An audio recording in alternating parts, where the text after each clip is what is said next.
Hello dear students, कैसे हो आप सब बच्चों। आई होप आप सब लोग अच्छे एंड हेल्दी होंगे। So welcome back to your English classes. And बच्चों, आज की क्लास में हम लोग पढ़ने वाले हैं प्रीशियस वाटर। तो बच्चों, वाटर कैसा है, वाटर को हम लोगों को कैसे कंसीडर करना चाहिए फाइनाइट सोर्स की तरह, यानी कि इसकी क्या होने वाली है, लिमिट्स और बाउंड्रीज होने वाली है। एंड बच्चों, वाटर क्या है, सबसे वाइटल नेचुरल रिसोर्स है, क्योंकि हमारे सारी चीजें जो है वो किससे पॉसिबल हो पाती है, वाटर से। ना बच्चों, water is constantly in motion, मतलब कि वाटर जो है वो सबसे पहले इवेपोरेट होता है वाटर वेपर के फॉर्म में। कहाँ से, ओशन से, लेक से, रिवर से। देन उसके बाद बच्चों ये एयर में वाटर वेपर से किसके अंदर बदल जाता है, वहां पे कंडेंस हो जाता है एंड ये लिक्विड स्टेट में आ जाता है। एंड देन उसके बाद ये ग्राउंड के ऊपर गिरता है एज अ प्रेसिपिटेशन। अब बच्चों, ये प्रेसिपिटेशन जो है वो किस किस फॉर्म्स में हो सकती है, ये स्नो एंड रेन दोनों के फॉर्म्स में हो सकती है। उसके बाद ये कहाँ जाता है, ये दोबारा से वाटर बॉडीज में जाता है। एंड उसके बाद क्या होता है, ये वाटर साइकिल दोबारा से शुरू हो जाती है। ना बच्चों, dams, reservoirs, canals, aqueducts, withdrawal pipes in rivers, groundwaters, wells, all reveal that human beings have major impact on the water cycle. अब बच्चों, हम लोगों का ह्यूमन बींग्स का एक बहुत बड़ा मेजर इम्पैक्ट है किस चीज के ऊपर, वाटर साइकिल के ऊपर। बच्चों, सोर्सेस ऑफ वाटर क्या होते हैं, आइदर सरफेस वाटर या फिर ग्राउंड वाटर। एंड बच्चों, in water utilisation cycle, water is withdrawn and moved from a source to a point of use such as an industry, home, etc.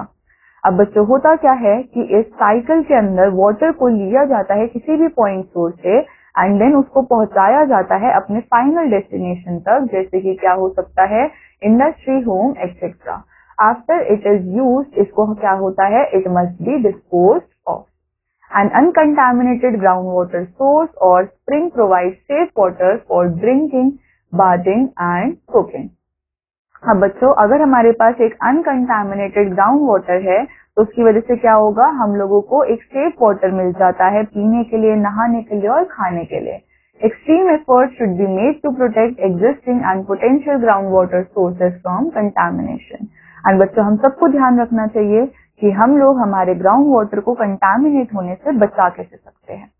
Fresh surface water को हम लोग use कर सकते हैं जब हमारे पास ग्राउंड वाटर अवेलेबल ना हो, जैसे कि क्या हो सकता है, स्ट्रीम्स, रिवर्स, लेक्स, ये सब क्या है, सोर्सेस है फ्रेश सरफेस वाटर के। एंड बच्चों, जब भी there is scarcity of water, rain catchment जो है वो एक बहुत ज्यादा इंपॉर्टेंट ऑप्शन बन जाता है। क्योंकि बच्चों, अगर कहीं पे पानी की कमी है एंड वहां पे बारिश हो जाए तो हम क्या कर सकते हैं, बारिश के पानी को कलेक्ट कर सकते हैं। तो rainfall catchment from roofs of structures is recognised option for water supply, provided that the necessary treatment processes are used prior to the distribution. अब बच्चों, वो बारिश के पानी को कलेक्ट करने के बाद हमको क्या करना चाहिए, हमारे पास जो डिफरेंट प्रोसेस होते हैं जिससे हम वाटर को अनकंटामिनेटेड बनाते हैं, वो सब भी होना चाहिए। Care should be taken in selecting a roofing material for collecting rain water from the roof. अब बच्चों, हम लोग अगर रूफ से वाटर को कलेक्ट कर रहे हैं तो हमको किस चीज का ध्यान रखना पड़ेगा कि वहां पे हमने रूफिंग मटेरियल जो है वो क्या यूज किया है। Rainwater collected from ground surfaces can be used for secondary uses such as toilet flushing.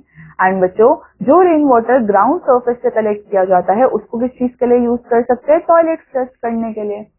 Some areas have no readily available supply to fresh water and must rely on converting saline water to fresh water.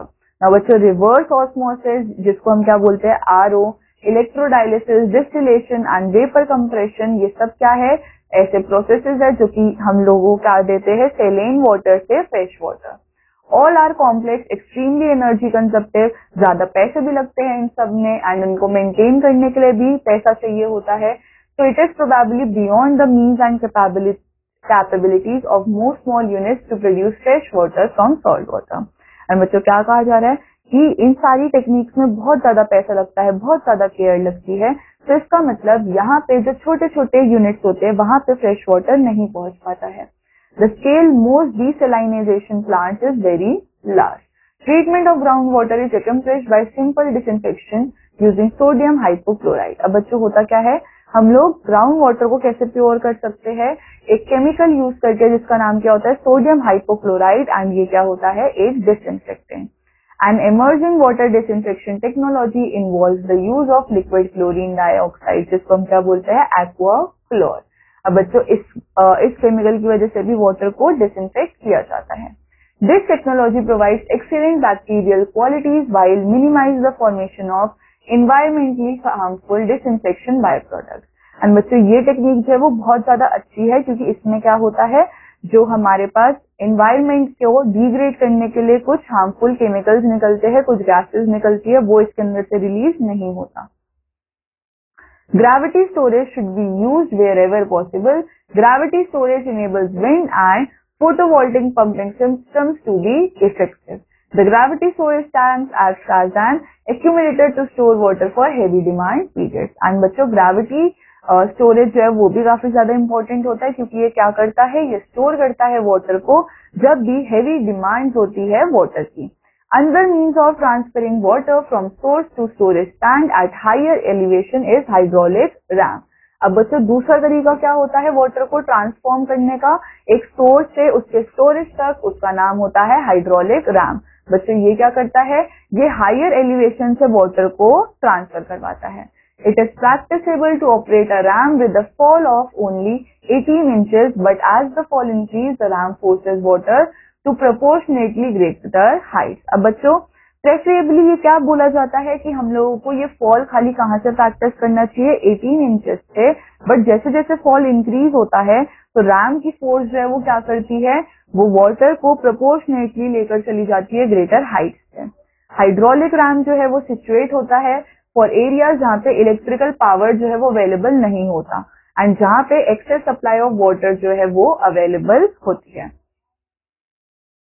Most distribution systems are either buried or placed at a grade, and बच्चों इसमें distribution system को क्या किया जाता है, या तो इनको गाड़ा जाता है, and grade distribution systems affect the site and vegetation minimally during the construction. And बच्चों जो ग्रेड का हमारा सिस्टम होता है वो साइट ऑफ वेजिटेशन को भी बहुत कम इफेक्ट करता है। Burying has the advantage of protecting against accidental breakage, but leaks are more difficult to locate on a buried distribution system. अब बच्चों जब हम गड्ढा करते हैं इन सिस्टम्स के लिए तो होता क्या है कि ये एक्सीडेंटल ब्रेकेज यानी कि एक्सीडेंट्स की वजह से तो नहीं टूटते, बट अगर कभी इनके अंदर लीकेज हो रहा होता है तो उसको आइडेंटिफाई करना बहुत ज्यादा मुश्किल हो जाता है। Dual distribution systems are very effective where different qualities of water are to be believed to different use points. Water is precious resource. बच्चों ग्रोइंग पॉपुलेशन को क्या चाहिए, बहुत ज्यादा वाटर की डिमांड है, जिसकी वजह से वाटर सोर्सेज जो है वो ड्राई हो रहा है, एंड हमारा नेचुरल हैबिटेट क्या हो रहा है, डिग्रेड हो रहा है, जिससे हमारा एवरीडे यूज ऑफ वाटर जो है वो बहुत ज्यादा इम्पैक्ट हो रहा है। अब हमारे पास कोई चॉइस नहीं है but to pay more attention how we are using water and how हम इसके वेस्टेज को मिनिमाइज कर सकते हैं। तो बच्चों this was our chapter. I hope आप सबको ये चैप्टर समझ आया होगा। I meet you in the next chapter. Till then take care, bye bye.